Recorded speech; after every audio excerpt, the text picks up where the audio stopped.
Innal hamdalillah nahmaduhu wa nasta'inuhu wa nastaghfiruh wa na'udzu billahi min shururi anfusina wa min sayyiati a'malina.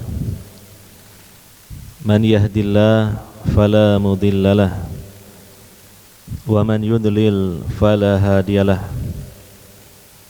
Ashhadu an la ilaha illallah wahdahu la syarikalah wa ashhadu anna Muhammadan abduhu wa rasuluh sallallahu alaihi wa ala alihi wa sahbihi ajmain wa man tabi'ahum bi ihsanin ila yaumiddin, amma ba'd.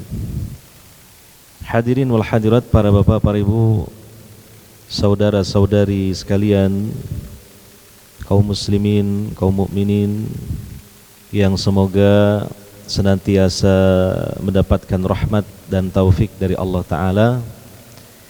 Alhamdulillah, kita masih hidup di dunia ini dalam keadaan hati kita juga masih hidup. Hidupnya hati ketika kita masih berada di atas hidayah Allah, di atas Islam, iman, dan tetap sabar dalam beribadah kepada Allah Subhanahu wa Ta'ala. Dan mari kita berusaha untuk senantiasa istiqomah di atas hidayah Allah itu,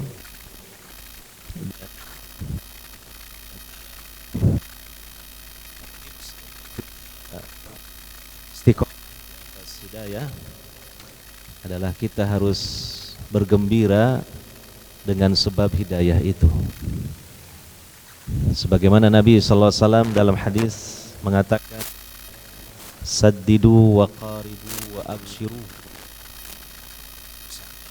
terus menepati perilaku kita sesuai dengan tuntunan Nabi sallallahu alaihi wasallam, dan berusahalah untuk mendekati kebenaran sesuai kemampuan kita. Wa abshiru, dan bergembiralah, walaupun terkadang kita sebagai manusia biasa harus sedih, tetapi jangan sampai berlarut-larut dalam kesedihan, karena kita mengingat sebuah nikmat yang sangat besar masih berada pada rengkuhan dan pangkuan kita, yaitu hidayah, Islam, iman, dan tetap kita sabar dalam menjalankan ibadah kepada Allah Subhanahu wa Ta'ala. Karena hidayah itu adalah kunci untuk membuka pintu surganya Allah di akhirat. Adapun kesusahan, musibah, ujian, kesedihan, problem, maka mari direnungkan.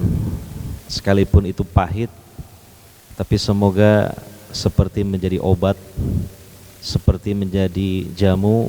Pahitnya semoga menjadi sebab hati kita semakin sehat.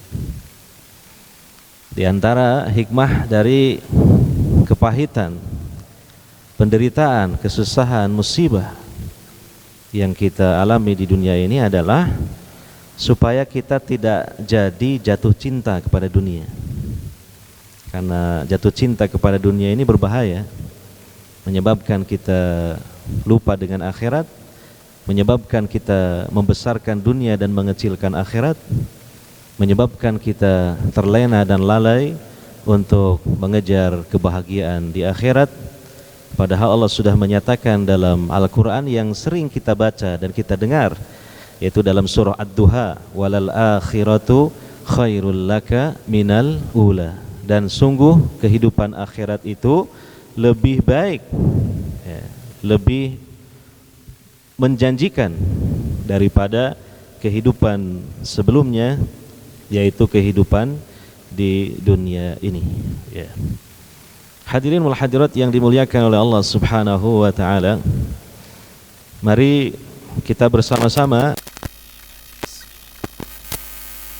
ataupun di majelis yang lain yang tergabung di majelis ini, kita bersama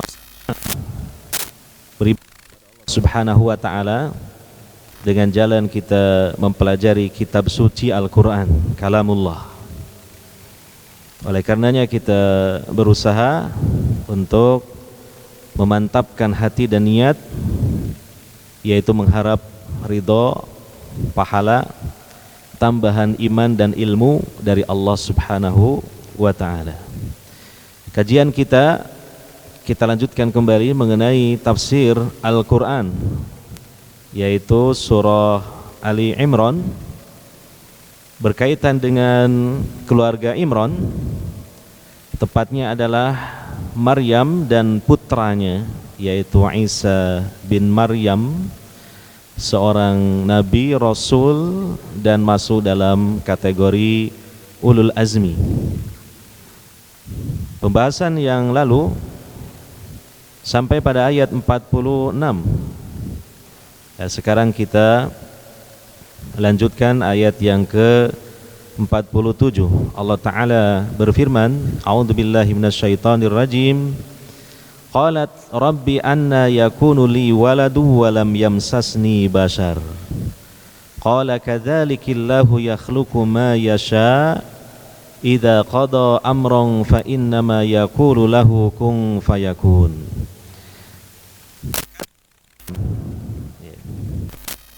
Jika didatangi oleh malaikat yang memberikan bergembira dari Allah Subhanahu wa ta'ala, Maryam akan dilahirkan seorang putra yang diberi nama Al-Masih.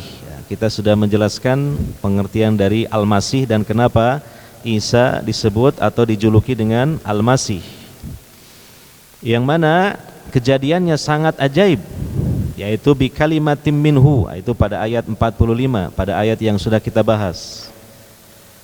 Ya. Allah Subhanahu wa ta'ala berkehendak untuk menciptakan Isa alaihissalatu wassalam tanpa adanya sebab seorang bapak, jadi hanya ibu saja. Oleh karenanya, sebagaimana lumrahnya dan memang berdasarkan pengetahuan yang umum yang dimiliki oleh Maryam, ketika beliau mendapatkan berita gembira dari Allah melalui malaikat itu, beliau mengatakan, wahai Rabbku, bagaimana aku bisa memiliki anak sedangkan tidak ada seorang pun manusia yang menyentuhku. Artinya Maryam adalah seorang wanita yang terhormat dan senantiasa menjaga kehormatan dirinya. Dia tidak memiliki suami, dan juga dia bukan seorang yang tidak punya suami tetapi perempuan nakal, tidak. Maka dengan jalan apa, dengan sebab apa kok memiliki anak? Maka kemudian diterangkan, ya, demikianlah Allah menciptakan apa saja yang Dia kehendaki.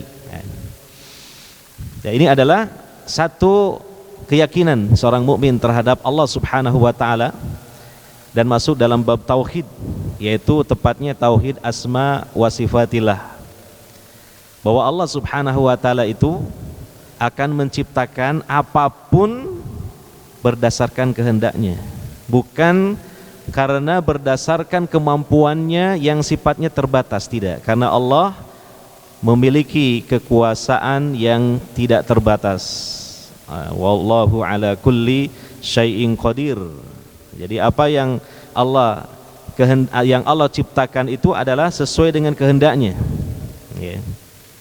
Kalau manusia ini kan menjadikan sesuatu, mewujudkan sesuatu, dan itu terwujud bukan karena semata-mata kehendak, tetapi karena ada kemampuan. Artinya kemampuan manusia itu terbatas. Sedangkan Allah Subhanahu wa ta'ala, Allah maha mampu dan maha kuasa atas segala sesuatu. Ya. Jadi manusia, ya, mewujudkan sesuatu sesuai dengan kemampuannya, sedangkan Allah Subhanahu wa ta'ala sesuai dengan kehendaknya. Karena apa saja yang Allah kehendaki pasti terjadi, sebab Allah maha kuasa atas segala sesuatu.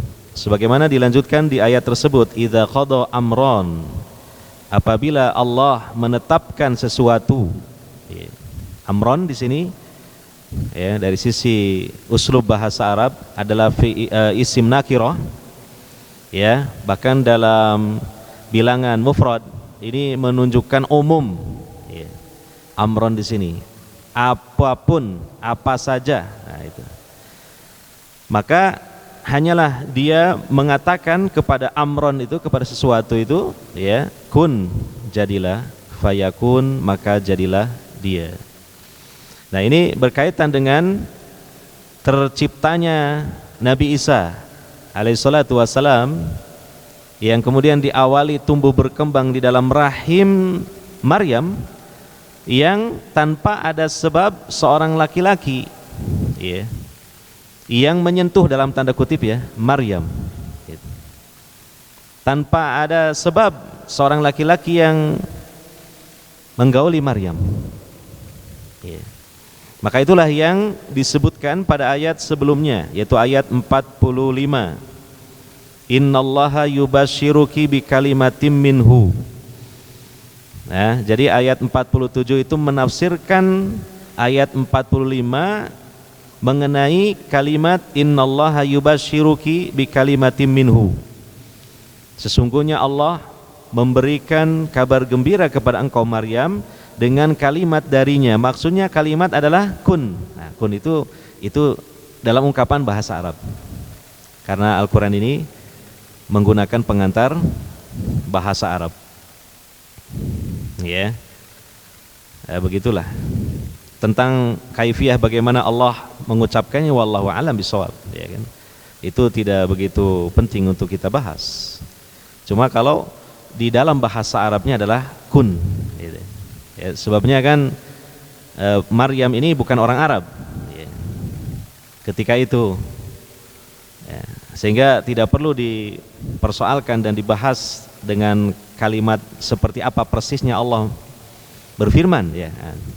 Itu tidak perlu dibahas, karena intinya adalah kalau dalam bahasa Arabnya adalah dengan kalimat kun, ya. Kalau dalam bahasa kita, bahasa Indonesia adalah jadilah, ya. Jadi menunjukkan amar, perintah, jadilah, nah, jadilah engkau, ya. Fayakunu, maka jadilah dia, ya.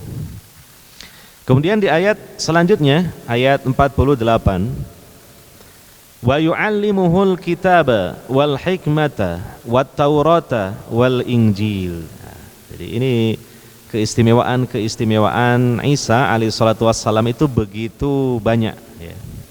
Dan kita melihatnya hebat, ya. Di antaranya Allah telah mengajarkan, ya, mengajarkan kepada Isa Alkitab. Beliau bisa menulis dan membaca. Alkitab maksudnya Alkitabah, menulis,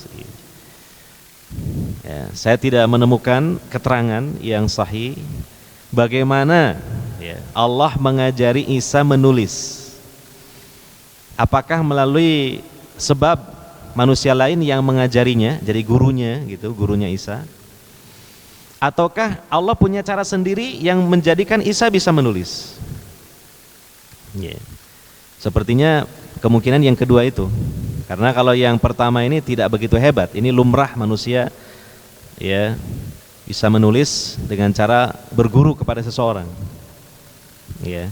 Tapi yang kedua ini menunjukkan kehebatan, menunjukkan keistimewaan Allah yang menjadikan Isa bisa, ya, menulis, membaca, ya. Berbeda dengan Nabi kita, Nabi Muhammad SAW, beliau ummi. Tetapi ummi di sini ada tujuan, hikmah dan maksud besar, bukan menunjukkan kekurangan, tapi justru menunjukkan kelebihan. Artinya supaya tidak bisa terbantahkan lagi bahwa Nabi Muhammad SAW itu seorang Nabi dan Rasul, ya, beliau menyampaikan ilmu yang luar biasa dalam Al-Quran tentang sejarah umat terdahulu, ya. Sebagian kisah-kisah yang disebutkan secara detail seperti kisahnya Nabi Yusuf alaihissalatu wassalam dalam surah Yusuf. Nabi Muhammad SAW tahu dari mana, ya.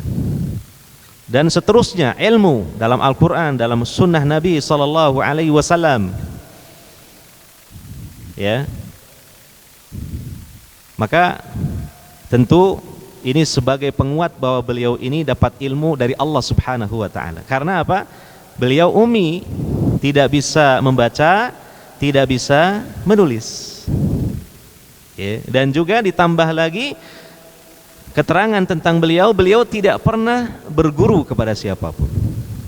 Tidak ada gurunya Nabi Muhammad SAW. Ini jelas menunjukkan suatu bukti kebenaran tentang kenabian dan kerasulan Nabi kita Muhammad sallallahu alaihi wasallam. Jadi Allah takdirkan dijadikan ummi itu bukan kekurangan, tetapi justru kelebihan.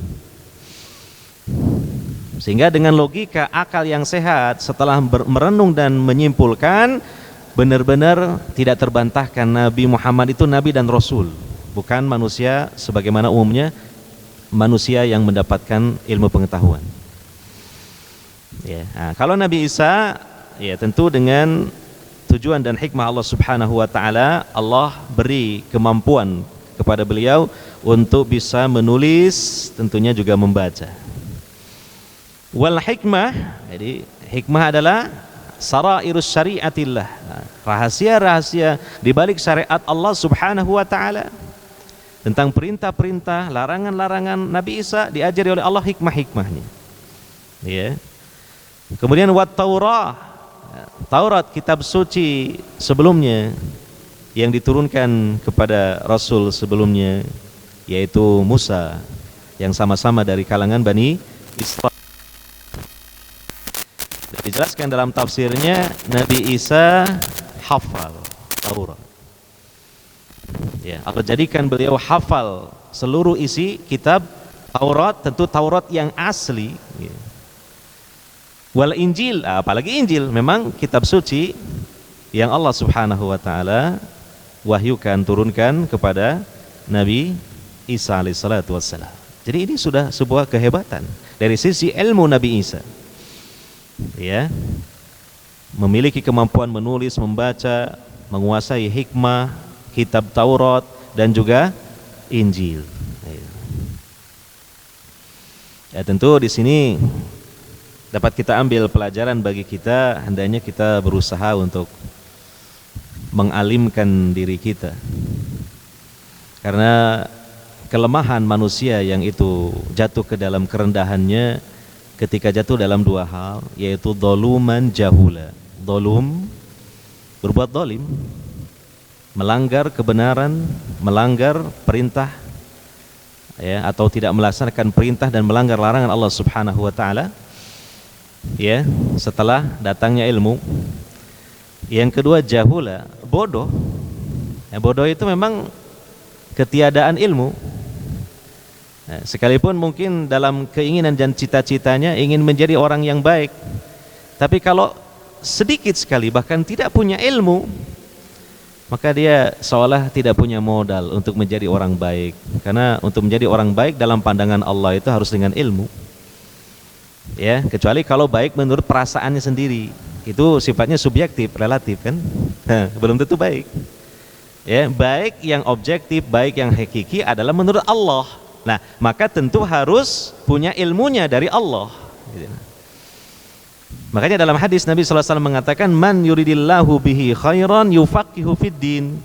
Barang siapa yang Allah kehendaki seseorang untuk menjadi baik, Allah akan fahamkan dia dalam agamanya. Maksudnya agama Islam, ilmu dari Allah Subhanahu wa taala. Ya. Dan juga di ayat yang lain Allah berfirman, inna akramakum indallahi atqakum. Sesungguhnya yang paling mulia di antara kalian menurut pandangan Allah adalah yang paling bertakwa di antara kalian. Sedangkan inti dari takwa itu sebagaimana dijelaskan oleh para ulama, ya, yaitu mengamalkan ilmu agama Islam yang benar dengan ikhlas.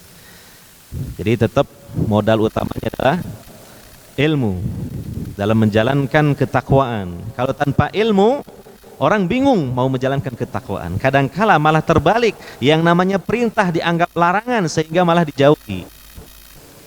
Yang namanya larangan dianggap perintah sehingga malah dilaksanakan. Terbalik. Yeah. Nah, jadi Kita berusaha untuk terus menambah ilmu kita. Dan kata para ulama, di antaranya adalah Ibnu Hajar Al-Asqalani rahimahullahu taala, penyakit dalam diri seseorang yang bisa menghambat masuknya ilmu kepada dia. Yang pertama adalah al-istikbar, sombong. Yang kedua al-haya, malu. Ya. Nah, jadi kita latih diri kita lah, jangan memiliki sifat sombong. Artinya sudah merasa diri paling pintar, sehingga merasa gengsi kalau ada ilmu sekalipun baru dia belum dari orang lain.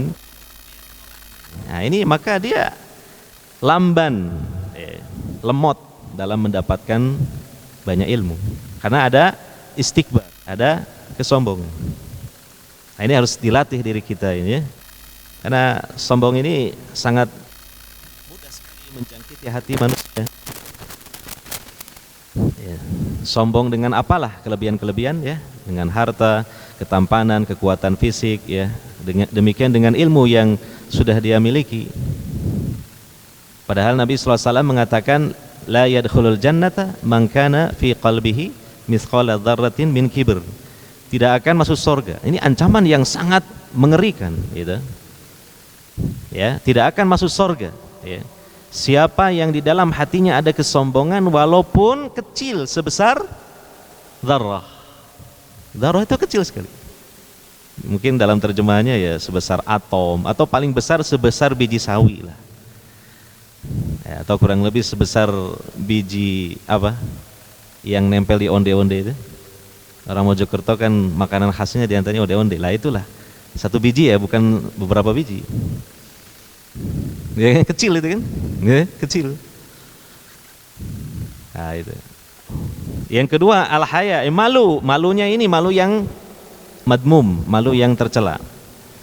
Malu bertanya tentang ilmu, malu menuntut ilmu, apalagi mungkin saya sudah tua, masa saya belajar ngaji. Ya. Malu dia, malu dalam perkara ya kebaikan itu malah tidak baik. Dia berbuat baik malah malu. Harusnya malu dalam berbuat keburukan. Nah, itu yang baik, yang terpuji. Nah ini, jadi ini salah satu faedah pelajaran dari Allah Subhanahu Wa Taala mentakdirkan Nabi Isa ini begitu alim. Bukan hanya kitab suci ya, Injil, ya, tapi Taurat. Ya. Tetapi juga hati-hati, bukan berarti ini kemudian kita menyimpulkan bahwa kita juga harus belajar kitab-kitab suci sebelum Al-Quran. Nah, itu tidak perlu ya. Karena apa?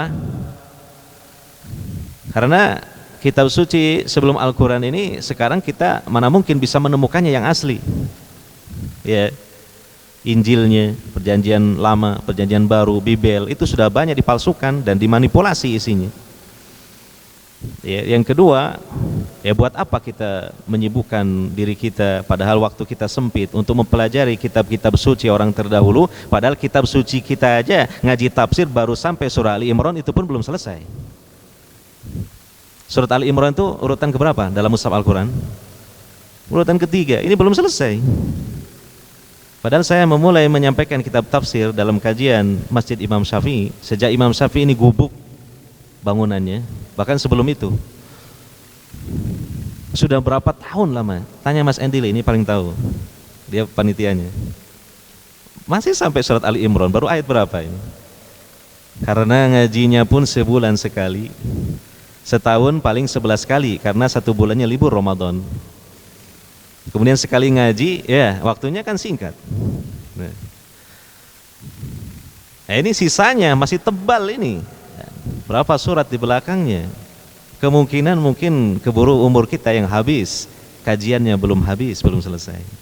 Lah kok kemudian malah pikiran kita pengen belajar Injil? Wah, ini keliru. Jadi kitab sucinya masih sedikit dipelajari, ya, disibukkan mempelajari ya toh, kristologi dengan mempelajari Bibel. Yang itu Bibel itu ya bukan kitab Injil yang asli itu. Jadi apa perlunya kita? Enggak perlu. Kita bukan berada pada makom itu, bukan berada pada makom itu. Yeah. Nah, jadi bukan begitu ya. Kalau Nabi Isa ini beliau menguasai Taurat memang Allah yang mentakdirkan berkehendak Nabi Isa hafal Taurat dan faham isi Taurat yang asli gitu. Yeah. Kemudian kita lanjutkan ayat berikutnya, ayat 49, wa rasulan ila bani Israel, dan beliau Nabi Isa ini ya seorang rasul juga yang diutus kepada Bani Israel. Memang para rasul sebelum Rasulullah Muhammad SAW ya diutusnya itu adalah khusus untuk kaumnya saja ya, Nabi Isa dari kalangan Bani Israel, maka hanya kepada Bani Israel saja. Nah, maka berbeda dengan Nabi yang terakhir, Rasul terakhir, yang takdirnya kita jadi pengikut Rasul dan Nabi terakhir. Kan takdir. Kalau Allah menghendaki kan mungkin kita jadi kaumnya Nabi Isa, Musa ya. Tapi ternyata Allah pilih, ya ini juga harus disyukuri. Kita ini pengikut Nabi Rasul terakhir ya, yang mana Allah utus untuk sekalian alam, bahkan bukan hanya untuk bangsa manusia saja, demikian juga bangsa jin gitu. Nah, dan disebutkan dalam hadis yang sahih, kata Nabi SAW ya, kita ini al-akhirun, artinya kaum umat terakhir. Tapi apa? Wal awwaluna yaumal qiyamah, yang pertama-tama pada hari kiamat, artinya yang pertama masuk surga. Tapi juga mungkin ya pertama juga masuk nerakanya, yang masuk neraka. Maka disebutkan juga dalam hadis yang sahih ya, yang pertama-tama meminta kepada para penjaga pintu surga untuk dibukakan adalah Nabi Muhammad SAW, bukan Nabi yang lain. Maka kemudian dibukakan oleh para malaikat penjaga pintu surga dan dipersilahkan, maka yang pertama-tama masuk ke dalam surga melalui pintunya itu adalah Nabi Muhammad sallallahu alaihi wasallam, yang kemudian diikuti oleh umatnya yang memang berhak masuk surga.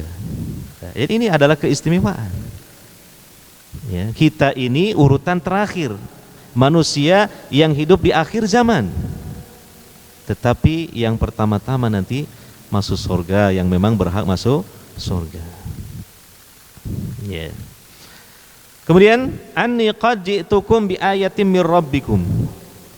Sesungguhnya aku sungguh datang kepada kalian dengan membawa ayat ya, tanda-tanda keagungan, kebesaran ya, dan menunjukkan tentang Allah Subhanahu wa taala, min rabbikum, dari Rabb kalian. Ya. Dan memang untuk menguatkan, untuk lebih meyakinkan bahwa Isa ini seorang nabi dan rasul, maka Allah Subhanahu wa taala memberikan kepada beliau beberapa mukjizat, dan mukjizat ini sangat hebat. Dan diterangkan dalam tafsir bahwa biasanya Allah Subhanahu wa taala memberikan mukjizat kepada seorang nabi dan rasul ya, berupa hal-hal yang memang sedang tren ketika nabi dan rasul itu hidup di umatnya. Ya. Contoh Nabi Musa, mukjizatnya itu berkaitan dengan kehebatan yang ya bisa membuat tukang-tukang sihir dan para dukun tercengang, seolah-olah berada pada bidang yang sama, padahal itu mukjizat, beda dengan kemampuan mereka itu dari setan, tapi seakan-akan memang itu bidangnya sama di bidang itu. Ya, kita perhatikan mukjizat Nabi Musa alaihissalatu wassalam. Kenapa? Karena di Mesir ketika itu yang sangat digandrungi oleh masyarakatnya, dan seseorang dianggap memiliki kedudukan yang sangat tinggi ya, tentunya selain penguasa, adalah dia seorang tukang nujum, dia seorang tukang sihir yang memiliki kesaktian. Nah, makanya dalam salah satu peristiwa bagaimana Fir'aun ya, menghadang ya, Nabi Musa alaihissalatu wassalam, maka dia mengundang hampir seluruh tukang sihir yang hebat-hebat di negeri Mesir untuk menghadapi Nabi Musa. Ya kan, kita sudah tahulah kisah itu, sejak kecil diceritain sama guru-guru kita ya. Ya, yaitu tentang kehebatan atau mukjizat Nabi Musa alaihissalatu wassalam. Allah perintahkan melemparkan ya tongkat menjadi ular besar, setelah sebelumnya ya para tukang sihir itu melemparkan tali temali, tapi terlihat oleh manusia adalah ular. Itu namanya sihir hipnotis, menipu pandangan manusia. Sebenarnya tali, cuma dilihatnya oleh manusia, terutama masyarakat awam, itu adalah apa? Ular. Dan Nabi Musa pun sempat takut. Maka kemudian Allah Subhanahu wa taala memerintahkan Nabi Musa melemparkan tongkatnya, lalu berubah menjadi ular besar dan menerkam ular-ular yang lebih kecil yang banyak itu. Ini tukang sihir tahu, karena mereka kan orang di bidangnya, mana yang itu sihir, tipuan mata, mana yang itu sesuatu yang ajaib luar biasa, memang betulan, bukan sihir, bukan tipuan mata. Mujizat Nabi Musa melemparkan tongkat menjadi ular itu bukan tipuan mata, bukan hipnotis, memang betul-betul tongkat berubah wujud jadi ular betulan. Iya. Sebagaimana mujizat Nabi Muhammad SAW, ya, yaitu membelah bulan dengan mengisyaratkan telunjuk beliau. Itu ada kafilah-kafilah dari Quraisy yang melihat di tempat yang jauh ketika mereka safar, ketika melihat bulan di waktu itu memang terbelah. Artinya disaksikan dari belahan bumi manapun pada peristiwa terbelahnya bulan, semua melihat seperti itu. Kalau sihir itu beda. Kalau sihir itu hanya orang-orang yang ada di seputar tempat diadakan perhelatan sihir itu saja. Ya, makanya di dalam kisah tukang-tukang sihir menghadapi Nabi Musa itu, mereka langsung gitu sujud menyungkur dan beriman kepada Tuhannya Musa, yaitu Allah Subhanahu wa taala. Dan ini luar biasa hidayah dari Allah Subhanahu wa taala. Dalam waktu yang singkat, hanya satu pelajaran, tukang-tukang sihir, mereka itu agen-agennya setan di muka bumi ini, langsung dapat hidayah, masuk Islam, beriman. Makanya ini keimanan itu memang atas kehendak Allah juga, hidayah ya. Ya kan? Coba perhatikan. Mereka itu tidak mengenal tauhid sebelumnya. Mereka tidak mengenal ilmu yang benar sebelumnya. Hanya melihat satu fenomena yang mereka memang punya ilmunya ya. Itu bukan sihir, itu mukjizat. Maka langsung merunduklah jiwa raga mereka terhadap satu ayat yang Allah tunjukkan melalui Nabi Musa. Ini patut kita renungkan ini. Kok mudahnya mereka itu mendapatkan hidayah.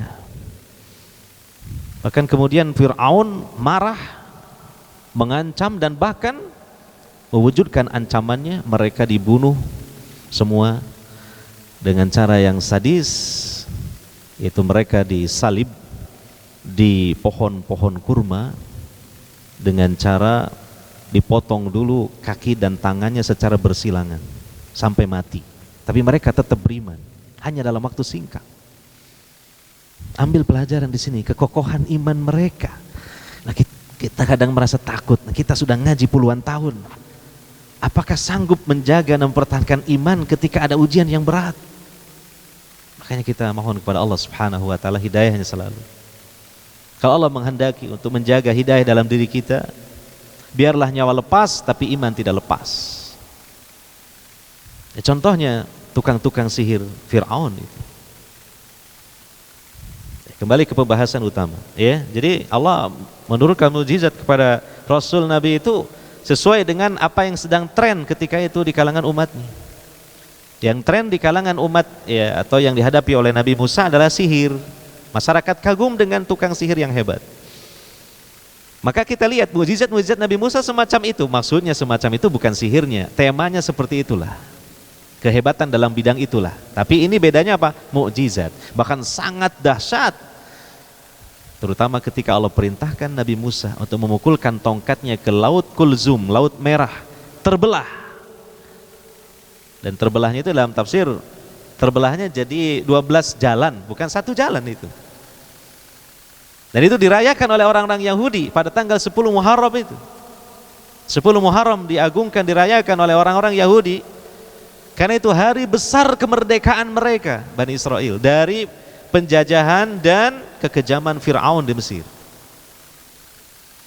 Itu ada 12 jalan, karena kaum Bani Israel yang dipimpin oleh Nabi Musa ketika menyeberangi Laut Merah itu ada 12 kabilah. Maka satu jalan dilewati satu kabilah, dan satu kabilah melihat kabilah yang lain hanya terhalang dinding tapi transparan, tembus karena air itu. Qataudil adim dalam Al-Quran, seperti gunung yang besar tinggi, air yang memisahkan itu. Ini kan peristiwa yang luar biasa, dahsyat. Nah, itulah mukjizat Nabi Musa begitu. Nah, Nabi Isa ini di zamannya, di kaumnya sedang tren, mereka sangat mengagumi para tabib gitu, tabib, dokter-dokter lah waktu itu, yang bisa ngobati ini itu, penyakit itu. Maka mukjizatnya pun Allah berikan kepada Nabi Isa ya setema dengan itu. Nah, kita lihat di sini dalam kelanjutan ayat, Anni akhluqu lakum minat tini kahai'atit thairi fa'anfuhu fihi fayakunu thayran biidnillah.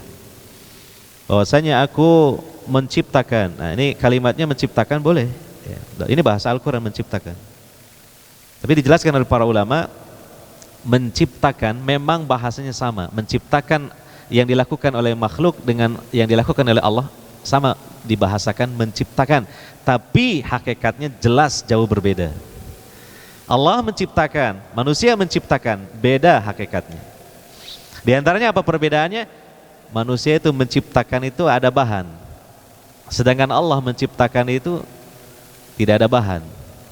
Dari tidak ada menjadi ada. Itu namanya ijad. Ijad itu apa? Dari Adam tidak ada menjadi sesuatu yang wujud, ada. Apakah ada makhluk bisa seperti itu? Nggak ada yang bisa. Manusia membuat apa hanya merangkai dari bahan-bahan yang sudah Allah sediakan. Iya kan? Coba ini di depan kita ada air mineral. Manusia paling-paling bisanya apa? Menyedot air ini mungkin dari sumur gitu. Atau kalau dari sumber yang dari gunung dialirkan lewat pipa, lalu kemudian disaring gitu, sampai menghasilkan air sesuai dengan standar inilah. Nah, pertanyaannya, bisakah manusia menciptakan air dari tidak ada? Tidak ada yang bisa. Nah, sedangkan Allah menciptakan air tidak begitu, dari tidak ada menjadi ada. Itu bedanya. Walaupun dibahasakan dengan bahasa yang sama, itu al-khalqu. Bisa dipahami ya? Supaya tidak salah kita dalam hal tauhid membahas al-khalqu itu loh. Karena di beberapa ayat atau hadis Allah pun menyebut manusia itu menciptakan, yakhluqu, khalaqa. Jangan disalahpahami bahwa sama dengan Allah menciptakan, tidak sama. Ya, begitu. Minatin dari tanah. Nah, jadi ada bahan dulu, ada bahan. Kahai'atit thairi, seperti bentuk burung. Jadi dibentuklah dengan tangan oleh Nabi Isa mirip burung gitu. Kemudian fa'anfuhu fihi, maka Nabi Isa meniupkan ke dalam bentuk burung itu atau patung burung itu, fayakunu thayran, maka jadilah seekor burung betulan biidnillah, dengan izin Allah. Ajaib, ajaib. Ini mukjizat Nabi Isa ini memang paling ajaib daripada mukjizat para nabi yang lain, rasul yang lain. Iya, gitu loh. Makanya ini sebagian Bani Israel ini terfitnah dengan keajaiban Nabi Isa hingga sampai menjadi bahan dan sebab mereka mengkultuskan Nabi Isa, dianggap anak Tuhan, bahkan Tuhan. Dan ini diantaranya. Padahal dinyatakan dalam Al-Quran, diberitakan oleh Nabi kita Muhammad SAW, biidnillah. Ini kalimat ini penting untuk diperhatikan. Dengan izin Allah. Tidak kemudian Nabi Isa dengan sendirinya bisa berbuat seperti itu, mustahil, nggak akan bisa. Biidnillah, dengan izin Allah. Artinya kalau Allah tidak izinkan tidak bisa juga. Gitu. Ya, kita lanjutkan sedikit lagi. Wa ubri'ul akmaha, aku bisa memulihkan keadaan, menormalkan keadaan al-akmah. Ini dalam tafsir Ibnu Katsir dijelaskan pendapat yang paling kuat al-akmah adalah orang yang buta sejak lahir. Ya, ada orang buta itu bukan sejak lahir. Seperti Syekh Ibn Baz rahimahullah taala di usia mendekati usia 20 tahun baru buta sampai wafatnya. Tapi Allah berikan kelebihan jadi ulama besar dunia. Bagaimana caranya belajar beliau? Dibacakan oleh pembantunya, hanya dibacakan ingat semua. Kita bagaimana? Baca sendiri bolak-balik, gak nyantol-nyantol. Iya, Ibn Baz bahkan sampai hafal gitu kan, hadis-hadis di kitab-kitab induk dan rijal-rijalnya, para periwayatnya. Bisa memberikan catatan-catatan kaki terhadap kitab-kitab yang ada. Padahal matanya keduanya buta sejak usia mendekati 20 tahun. Jadi kalau itu butanya bukan dari lahir. Tentu ini sebuah ujian yang berat karena sebelumnya pernah melihat kemudian jadi tidak melihat. Makanya kita diberi kedua mata yang normal ini, alhamdulillah, ini nikmat yang sangat besar, ini kekayaan yang tidak bisa ditukar dengan kekayaan. Makanya kalau kita sedih karena di dompetnya uangnya sedikit, coba kedua matanya lihat. Mau ditukar dengan uang ya sebanyak apapun pasti nggak mau tuh kedua matanya dicongkil, gitu? Iya kan? Kalau misalnya ada orang mengadakan sayembara, siapa yang mau kedua matanya diambil, dicungkil, saya ganti dengan uang berapa triliun gitu. Ada yang mau kira-kira? Kalau saya nggak mau. Buat apa uang segitu banyak tapi nggak punya dua mata? Nah, artinya menunjukkan betapa mahalnya Allah memberikan dua mata yang normal ini, yang tidak bisa kita tukar dengan nilai rupiah seberapapun juga banyaknya. Berarti kita ini orang kaya, itu baru dua mata, belum yang lain, organ tubuh yang lain yang kita punya. Nah, kita kembali ke pembahasan ya. Ini mukjizat Nabi Isa menyembuhkan dengan izin Allah orang yang buta sejak lahirnya. Ini kan luar biasa. Tidak ada ketika itu yang mampu seperti itu. Ya, wal abros, penyakit kusta. Ini penyakit kulit yang mengerikan, yang secara kenyataannya memang sulit untuk sembuh. Ya, kusta, dan ini termasuk penyakit yang menular, yang mana Nabi SAW pun juga mengatakan larilah dari orang yang terkena penyakit kusta, atau dari kusta sebagaimana engkau lari dari singa. Ini karena penyakit yang cukup mengerikan ya. Tapi dengan izin Allah Nabi Isa ya dapat menyembuhkan orang yang terkena penyakit kusta. Wa uhyil mauta biidnillah. Nah, ini lebih ajaib lagi. Aku menghidupkan orang yang sudah mati dengan izin Allah. Coba. Ini mujizat luar biasa. Ya, makanya inilah salah satu kenapa sebagian Bani Israel terfitnah dengan kehebatan Nabi Isa sampai menganggap Nabi Isa itu Tuhan atau putranya Tuhan Allah Subhanahu wa taala. Ya. Fa unabbiukum wa unabbiukum bima ta'kuluna, dan aku akan mengabarkan tentang apa yang kalian makan. Nah, dia tahu itu, Nabi Isa tahu itu. Ya, makanan-makanan yang kamu makan tadi di rumah, saya tahu. Kamu makan ini, makan itu, menunya ini itu, tahu. Tidak ada yang memberitahukan kecuali Allah Subhanahu wa taala. Ya. Wa ma tadakhirun, bahkan yang kalian simpan. Nah, ibaratnya sekarang makanan yang disimpan di kulkas. Dari sini Nabi Isa misalnya tahu itu. Ya, isinya kulkas kamu itu apa saja, tahu. Kalau bahasa sekarang kulkas, kalau dulu tidak ada kulkas. Artinya mereka menyimpan makanan dalam wadah-wadah di dalam rumah mereka. Nabi Isa tahu gitu. Nah, ini kehebatan yang luar biasa. Ya, fi buyutikum, di rumah-rumah kalian. Inna fi dzalika la ayatan lakum in kuntum mu'minin. Sesungguhnya pada yang demikian itu, ya, pada ayat-ayat mujizat-mujizat yang Allah turunkan kepada Nabi Isa itu terdapat tanda kebesaran ya dari Allah taala lakum, untuk kalian, in kuntum mu'minin, jika kalian adalah orang-orang yang beriman. Ya. Sementara kita pending dulu untuk diperdengarkan, dikumandangkannya adzan Isya di masjid ini, dan insya Allah nanti mungkin kita perlu menyampaikan lagi ya beberapa waktulah ya, dari sebagian ayatnya. Alhamdulillahirabbil alamin, wassalatu wassalamu ala nabiyina Muhammadin wa ala alihi wa sahbihi ajmain, amma ba'd. Setelah kita membaca, ini baru sebagian dari mukjizat Nabi Isa yang begitu hebat ini.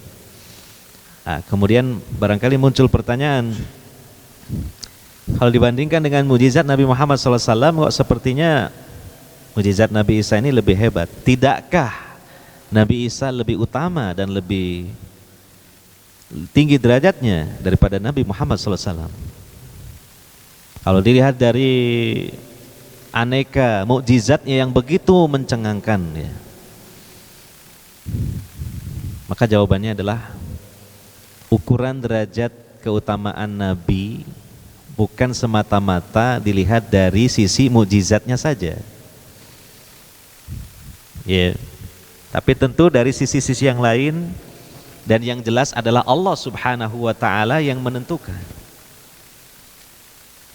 Jawabannya adalah Nabi Muhammad SAW yang lebih utama, lebih tinggi derajatnya sekalipun dibandingkan dengan Nabi Isa. Adapun berkaitan dengan mukjizat, sekali lagi, bukan satu-satunya tanda bahwa itu menunjukkan keutamaan dan derajat seorang Nabi dan Rasul itu, yang mengungguli daripada Nabi dan Rasul yang lainnya. Sekali lagi dijelaskan oleh para ulama, termasuk dalam tafsir Ibnu Katsir, ya, disimpulkan mukjizat yang Allah berikan kepada Nabi dan Rasulnya itu seiring dengan tren umatnya ketika itu. Nah, tadi sudah kita sampaikan perbandingannya antara Nabi Isa dengan Nabi Musa. Nabi Musa Allah Ta'ala berikan mukjizat-mukjizatnya itu memang satu tema dengan kehebatan para tukang sihir yang ketika itu tren di kalangan umatnya, ya. Nah, demikian Nabi Muhammad SAW tren di kalangan orang Arab ketika itu, khususnya Quraisy, adalah di bidang kesusastraan.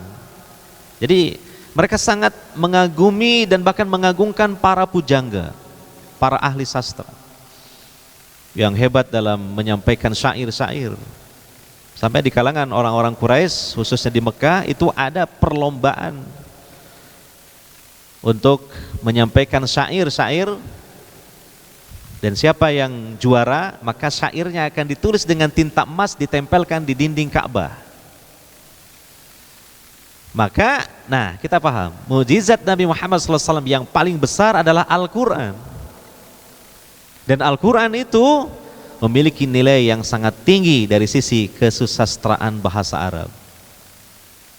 Kita perhatikan Al-Quran, apalagi di surah-surah pendek, ya, di juz 30, 29, indah sekali ungkapan bahasanya. Padahal kita mungkin masih sedikitlah ilmunya tentang bahasa Arab, sudah kagum, enak gitu, pas, ya. Iya, apalagi kalau seseorang yang sudah mendalami ilmu bahasa Arab, apalagi plus dia sendiri asli orang Arab gitu. Makanya kan dikisahkan itu, di awal-awal dakwah Nabi Muhammad SAW, tidak sedikit orang-orang Arab yang ketika baru mendengar Al-Quran tercengang. Walaupun mungkin sebagian mereka tidak beriman dan menentang, tapi sempat tercengang dulu karena indahnya susunan bahasa Al-Quran itu. Ya kan?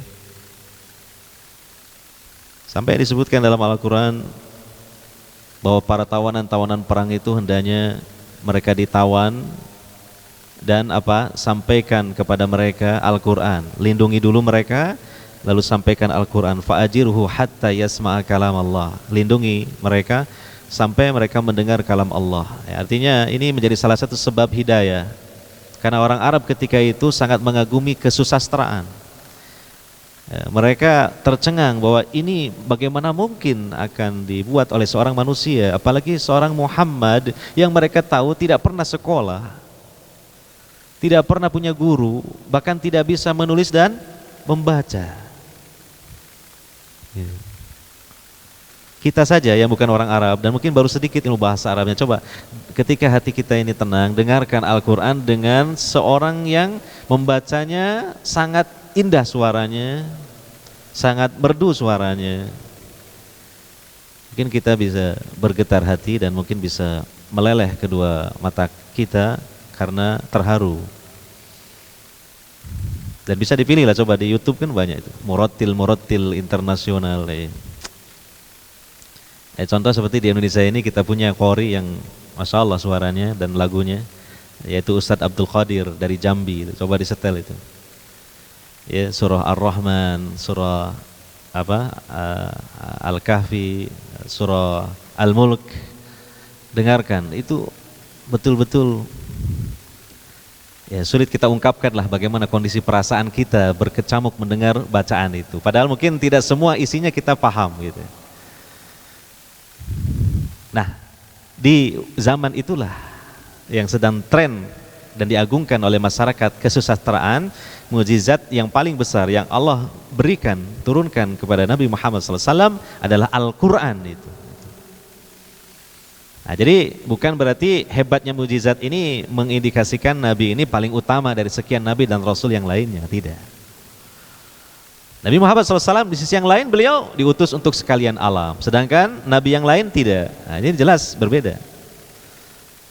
Dan Nabi Muhammad SAW secara qauliyah perkataan menyatakan dalam hadis, Ana sayyidun nas yaumal qiyamah.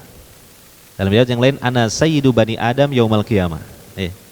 Aku ini pemimpin seluruh manusia pada hari kiamat. Coba, kalau di akhirat jadi pemimpin, apalagi di dunia?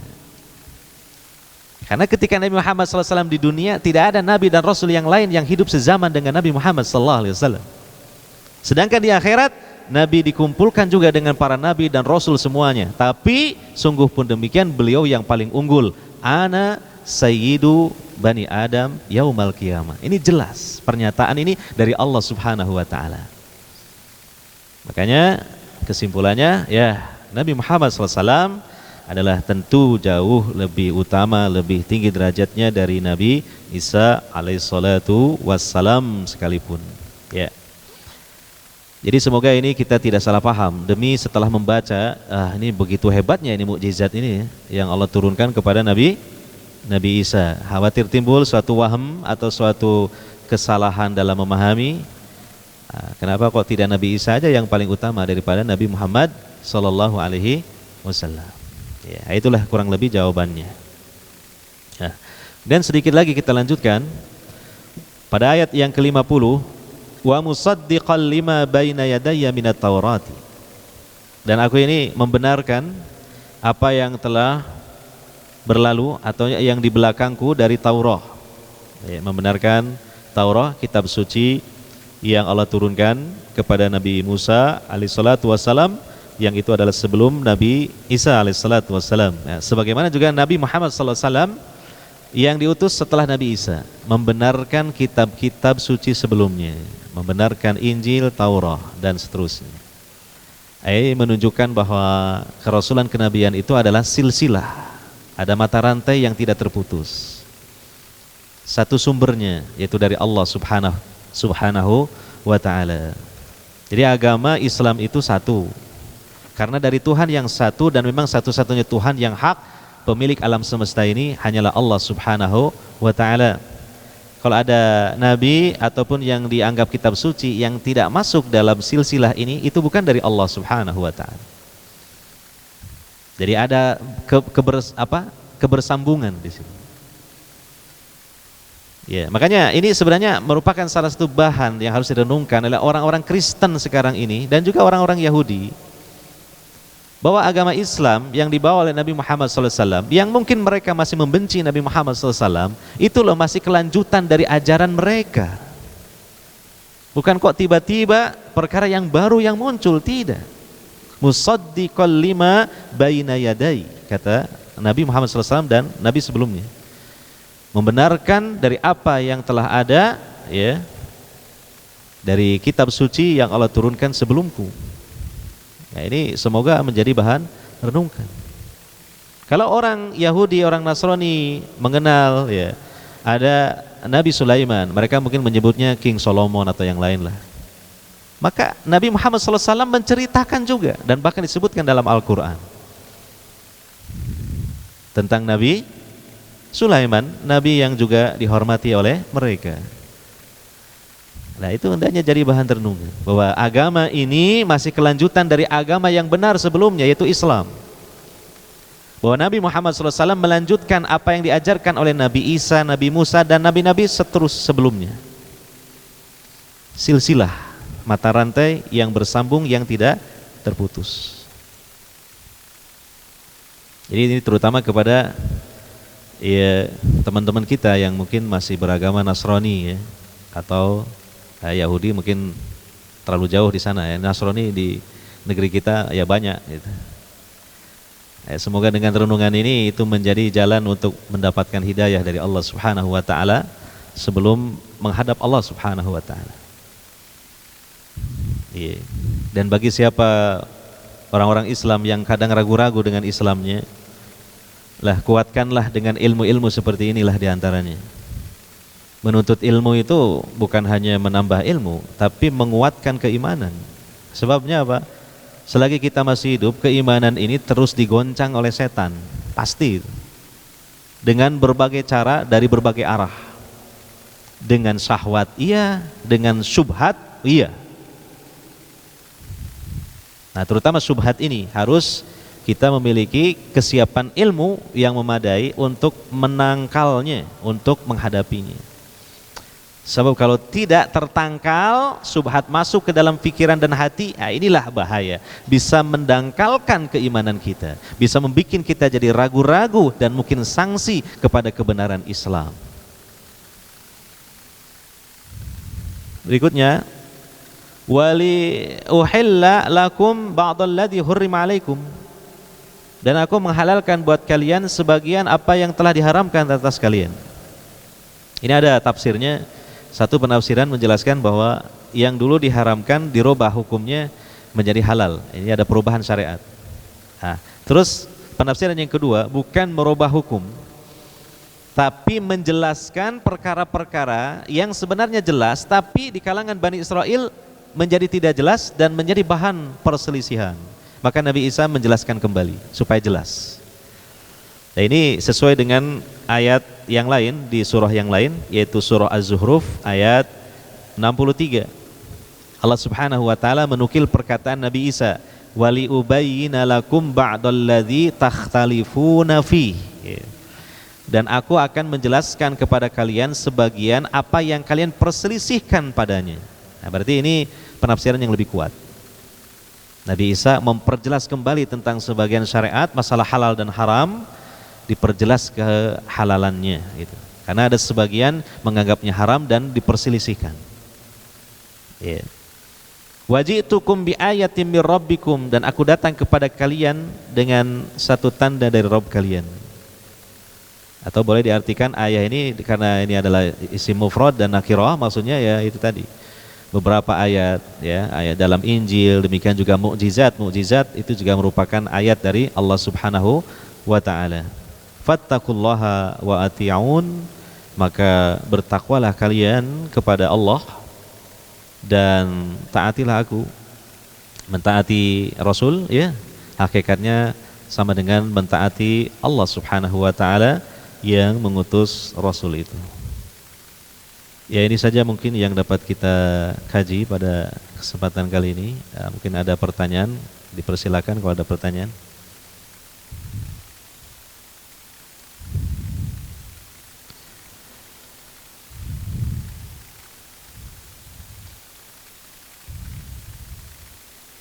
Ya, kalau tidak ada ya kita cukupkan sampai di sini ya. Harapan kita ya dengan mengikuti majelis-majelis ilmu, terutama membahas kandungan Al-Quran, semoga ini salah satu sebab ikhtiar kita dalam mengkawal keimanan, menjaga hidayah.